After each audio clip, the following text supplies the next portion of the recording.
Thank you for joining me on my masterclass. Now, today we're talking about how to survive a nuclear weapon attack. How to survive a nuclear bomb attack. Now, the reason why I'm doing this is because obviously you know what's happening in the world right now. On February 24, 2022, which was on a Thursday, Russia's Vladimir Putin invaded Ukraine. Now, in the process of invading Ukraine, it might have been a deterrent to NATO and the Western countries, but he made a threat, an open threat. He said that he placed his nuclear arsenal on high alert. He's placed his nuclear arsenal on high alert. Now, um, that brought about some counter talk from NATO. Emmanuel Macron responded and told him, look, NATO also has nuclear weapons. Now, I mean, in most scenarios, they've painted, like it's going to be mutually assured destruction if nuclear weapons are used. You know, so like I wanted to see things for myself. I wanted to get the proper perspective. I didn't want to just sit down. And you guys know the kind of person I am. So I went there. I went to the front line to the war zone. War zone. I went there. I was helping people. I helped raise funds, but I also wanted to see what was happening. So I went to a nuclear bunker. I went to a nuclear bunker, and a number of you would have seen the videos because I released the videos. Now I released some of the videos while I was in the war area, but then when I left, I released more of the videos because these were sensitive videos, and I didn't want to get into trouble with those authorities. But here's the thing, a lot of people, especially in Eastern Europe, are scared that Putin might actually be might just actually you know uh, be daring enough to pull out a nuclear card. And I mean, we hope not. We hope not. But what I saw there, and I showed you evidence from it. I showed you reporting from it. What I saw there, iodine piles have sold out in pharmacies. There's a lot of panic. Television and radio stations are warning people and getting them ready. Should in case the worst happens. And so I felt to myself that okay, well, I will do that video, and I did that video, and then the feedback I got from a lot of my viewers is like, look, uh, Pastor Reno, tell us how we can survive a nuclear weapons attack because like we don't know what's coming. It might be imminent, it might not be imminent. But here's the thing. Here's the good news. The good news is that if you're outside Europe, say you're in a place like Africa, say you in a place like in the southeast of Asia, even in America, you are very very unlikely. You're very very unlikely, to die from a nuclear weapons attack because Putin is not going to be attacking you. He's going to be attacking people who are opposed to him, and that's going to be Western Europe and the Americas, specifically Northern America, North America. So he's not going to be attacking you. Now, if he uses a bomb like the Tsar Bomba, which is the largest and the most destructive nuclear bomb in existence, if he uses a bomb like that, I mean, obviously, it's going to be foolish of him to do that because if he uses it in Ukraine, it's going to affect a lot more Russians than people in America, than people in England, than people in probably France. Because the Tsar Bomba is a 50 megaton bomb, which is about 3,000 times the power of the bomb that was dropped in Hiroshima. So when you combine the two bombs that were dropped in Hiroshima and Nagasaki, the Tsar Bomba is actually 1,400 times stronger than both of them combined. So it's very unlikely that he will do that. He's more likely to use tactical nuclear weapons. And what are tactical nuclear weapons? They're just like improvised nuclear devices. Some people call them a dirty bomb, where you can just release them and then, they have, I mean, all nuclear bombs are destructive, but their intensity is quite low, maybe like a 10 kiloton intensity. Like the bomb that was dropped on Hiroshima, for example, I think that bomb was 15 kiloton. So if you use a 10 kiloton bomb, it will affect a smaller area. But then there will still be radiation, it could be uncontrolled. But then let's talk about how to survive, if you are in like maybe in a firing range. How are you going to survive? How are you going to survive? Now, to do that, we have to study the life of a certain guy. His name is Susomu Yamaguchi.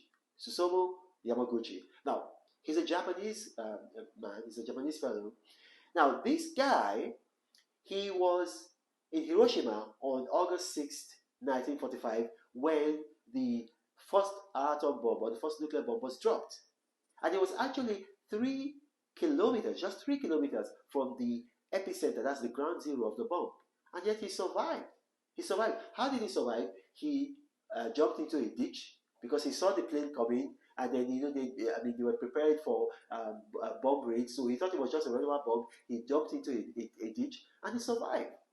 Now, the interesting thing about Susumu Yamaguchi is that after he survived the Hiroshima bomb, because he was not from Hiroshima, he was actually from Nagasaki. He was at Hiroshima because he was working for Mitsubishi, and he went there on official duties. So he went back to Nagasaki.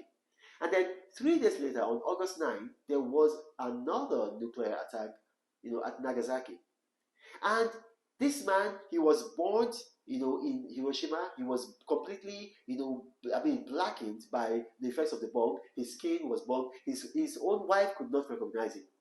And yet, when he went to Nagasaki in that state, 3 days later, he also survived the Nagasaki bombing. And I think this time around, he was even closer to the bomb. Now, how did he do it? This time around, he was in a building, he was in an office he was in one of the Mitsubishi offices. Now, Mitsubishi's offices in Nagasaki at that time were reinforced. So what do we learn from that? We learn two things. To survive a nuclear weapons attack, even when you are within the firing line, that means when you are in a country in maybe like Eastern Europe or Western Europe, and even if you're in maybe like a place like Ukraine, if you are in a building, you are safer. Susumu Yamaguchi proves that.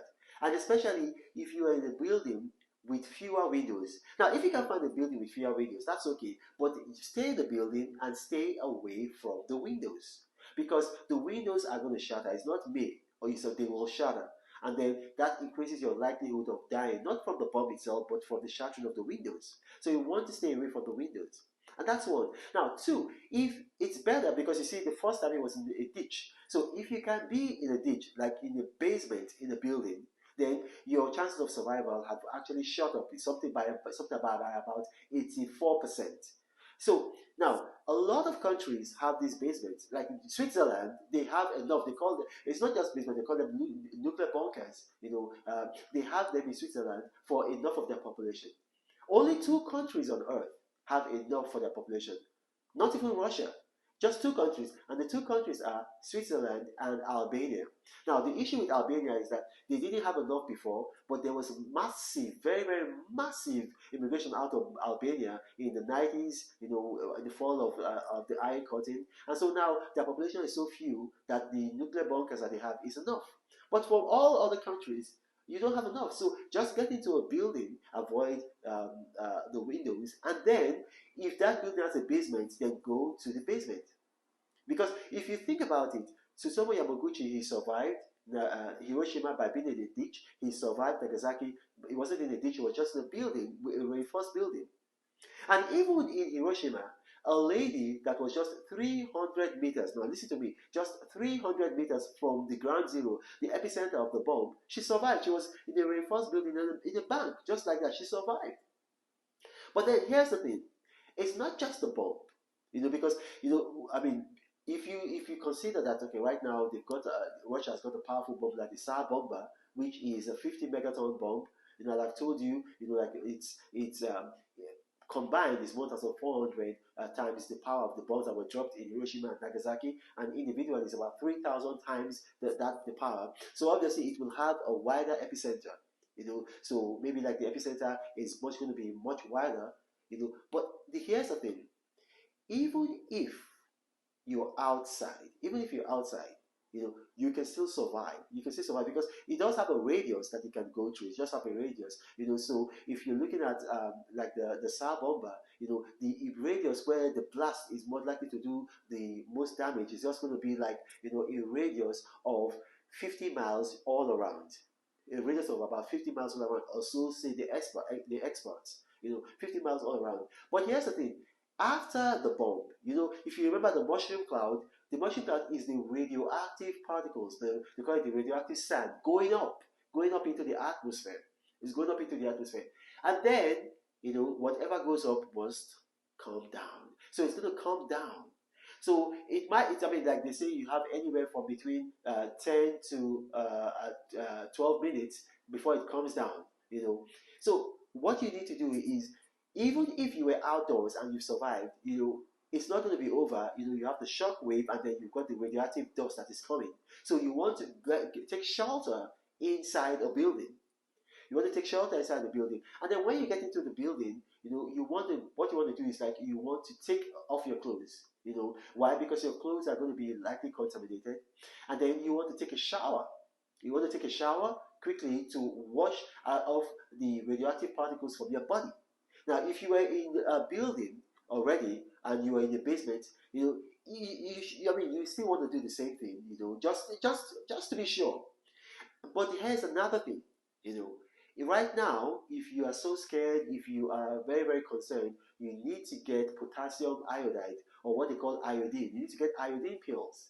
In Eastern Europe right now, even in their schools, I saw it with my own eyes, they are giving school kids, iodine tablets.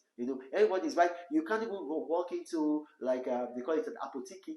That's how they call it in Eastern Europe. If you can't even go into one of a pharmacy and buy it again. So you need potassium iodide, or the last called iodine. Why? Because it helps protect your thyroid, and reduces the risk that you're going to get cancer after the attack, even if you survive it. So here are the things that you want to do. As much as possible, you want to be indoors in a building. And then in the building, preferably a building that doesn't have a lot of windows. If you can't find a building that doesn't have a lot of windows, stay in a building but avoid the windows. Now, if there's a basement, even better. You go into the basement. And then, if you are outside and you survive the blast, what you want to do is that, don't just think that it's all over. You have the shock wave coming, and then you got the radioactive particle that's going to come down when the mushroom cloud comes down. So what you want to do is, you want to go back, find shelter immediately, and then change your clothes, have a shower, because you're washing away the radioactive particles from the surface layer of your skin. And then you take your iodine pills. Beyond that, there's very, very little that you can do to survive a nuclear attack. And there you have it. So my name is Renan Mokri. Now, if you have questions, you can put them in the comment section of this video. And my staff, they're very, very good. They'll bring the comments to me, they'll curate them, and I'll do my best to respond to them.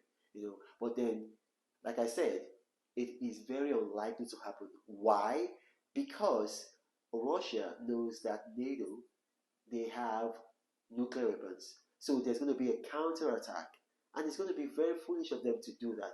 This is most likely to be a conventional war. It will begin as a conventional war. It will end as a conventional war. Thank you for watching, and God bless you.